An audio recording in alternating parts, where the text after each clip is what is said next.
رمضان یعنی وہ مہینہ جس کی ایک رات نے 1400 سال پہلے اتہاس کا دھارا بدل دیا۔ یہ وہی مہینہ تھا جب اسلام نامی وہ سورج ادے ہوا جس کی تپش نے دنیا کے ہر ظالم اور ہر فرعون کے تخت ہلا دیے۔ یہ وہی مہینہ ہے جب مسلمانوں نے مصر کو فتح کیا۔ رمضان وہ مہینہ ہے جب نبی کریم صلی اللہ علیہ وسلم 10,000 مسلمانوں کے ساتھ مکہ میں داخل ہوئے اور مکہ میں پہلی اسلامی حکومت کی بنیاد ڈالی۔ زمانہ تھا سال 610 عیسوی کا، جب غار ہیرا کی خاموشی میں ایک عرب تاجر محمد بیٹھے ہوئے تھے۔ وہ کچھ تلاش رہے تھے، ایک ایسی سچائی جو ابھی ظاہر نہیں ہوئی تھی، ایک ایسا مقصد جو انہیں پتا تھا لیکن اس کا وقت نہیں آیا تھا۔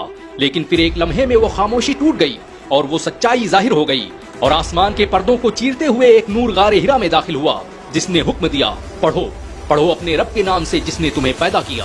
یہ پیغام اللہ کی طرف سے تھا۔ قرآن کی پہلی آیت نازل ہو چکی تھی اور اس رات کا آغاز ہو چکا تھا جسے نام دیا جانا تھا لیلۃ القدر کا۔ وہ رات، وہ مقدس لمحہ ہی اسلام کے اس مبارک مہینے کی بنیاد بنا جسے آج ہم رمضان کے نام سے جانتے ہیں۔ یہ وہی مہینہ ہے جسے اللہ نے اپنے لیے چنا، دنیا کی اس مقدس ترین کتاب کو نازل کرنے کے لیے جسے ہم قرآن کے نام سے جانتے ہیں۔ رمضان ہمیشہ سے ایک مقدس مہینہ نہیں تھا، بلکہ یہ عرب کے عام مہینوں کی طرح تھا، لیکن اسلام کی آمد نے اس کا سروپ ہی بدل دیا۔ قرآن کے نزول کے ساتھ ہی یہ وہ مہینہ بن گیا جس نے انسانیت کی تقدیر ہمیشہ کے لیے بدل دی۔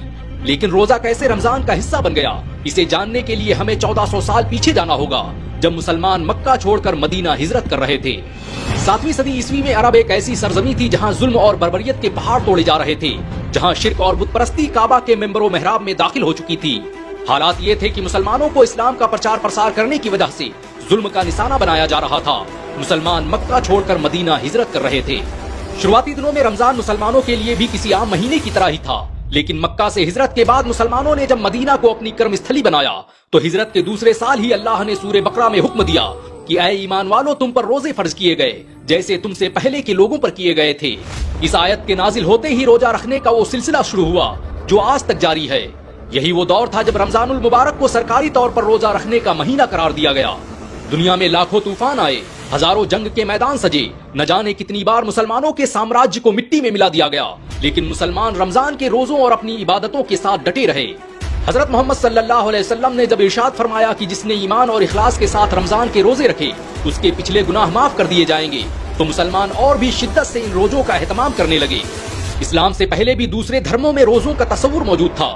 عیسائی اور یہودی بھی خاص دنوں میں روزہ رہا کرتے تھے، لیکن اسلام وہ واحد مذہب تھا جس نے اسے اپنے دھرم کا مول استمبھ بنا دیا۔ حضرت آدم علیہ السلام کے زمانے میں مہینے میں 3 دن روزہ رکھے جاتے تھے، وہیں موسیٰ نے کوہ طور پر لگاتار 40 دن روزے رکھے تھے۔ لیکن اسلام نے کچھ ایسا کیا کہ قیامت تک پیدا ہونے والے ہر مسلمان پر رمضان کے 30 روزے فرض قرار دے دیے گئے۔ 30 روزوں کے فرض ہونے سے پہلے مسلمان ہر مہینے 3 روزے رہا کرتے تھے۔ یہ وہی روزے تھے جن کی شروعات آدم علیہ السلام نے کی تھی۔ آدم دنیا کے پہلے انسان تھے جنہوں نے سب سے پہلے روزہ رکھا۔ رمضان صرف ایک مہینہ ہی نہیں بلکہ یہ جسم سے لے کر روح کو پاک کرنے کا ذریعہ بھی ہے۔ رمضان عربی بھاشا کے رمز شبد سے بنا ہے جس کا مطلب ہوتا ہے جلا دینے والی یا روشن کر دینے والی آگ۔ جس طرح کوئی آگ کسی دھاتو کو جلا کر چمکدار بنا دیتی ہے، ویسے ہی رمضان کا مہینہ اور اس کے روزے انسان کے جسم کو پاک کر دیتے ہیں۔ ویگیانکوں کی مانے تو جو لوگ روزہ رکھتے ہیں ان میں کینسر، شوگر جیسی بہت سی بیماریاں نہیں ہوتی۔ امریکہ کے ویگیانکوں نے 200 سے ادھک بیماریوں کی لسٹ جاری کی ہے جن کا روزوں کے مادھیم سے علاج کیا جا سکتا ہے۔ روزہ کینسر، شوگر، دل کی بیماریوں، الزائمر، پارکنسن اور پیٹ سے جڑی بہت سی بیماریوں کے ہونے کی سمبھاوناؤں کو ختم کر دیتا ہے۔ 2012 میں جرنل آف نیوٹریشن، میٹابولزم اور کارڈیو ویسکولر ڈیزیز میں پرکاشت ایک رپورٹ کے مطابق روزہ بیڈ کولیسٹرول کو ختم کرنے اور دل کی بیماریوں کو ٹھیک کرنے میں بہترین بھومکا نبھاتا ہے۔ ویگیانکوں کی مانے تو جو لوگ روزہ رکھتے ہیں ان میں ہارٹ اٹیک آنے کی سمبھاونا کافی کم ہوتی ہے۔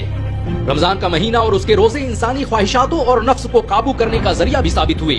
عرب کے وہ قبیلے جو سالوں تک ایک دوسرے سے لڑتے آ رہے تھے، رمضان نے انہیں ایک انوشاست سبھیتا میں تبدیل کر دیا۔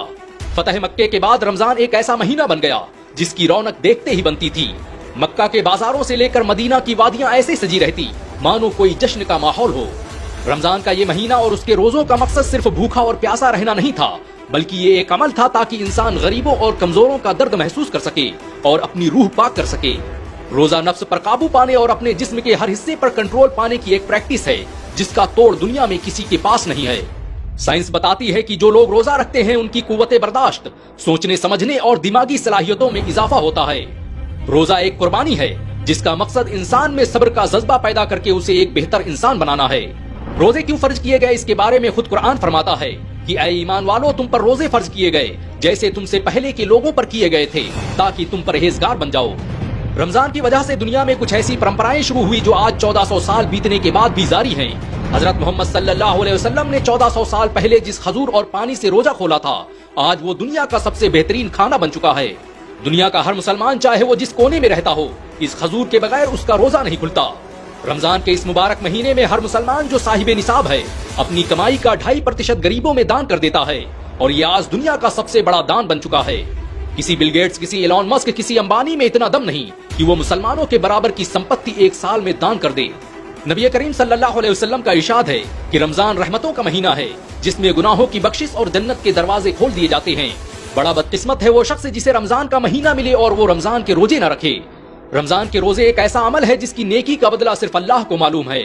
نبی کریم صلی اللہ علیہ وسلم نے ارشاد فرمایا کہ اللہ فرماتا ہے کہ آدمی کا ہر عمل اس کے لیے ہے سوائے روزوں کے، روزہ میرے لیے ہے اور اس کا بدلہ میں خود دوں گا۔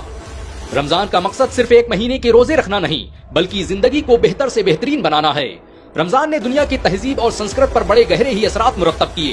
آج رمضان دنیا کی بڑی بڑی انڈسٹریوں اور بازاروں کو پربھاوت کرنے کی چھمتا رکھتا ہے۔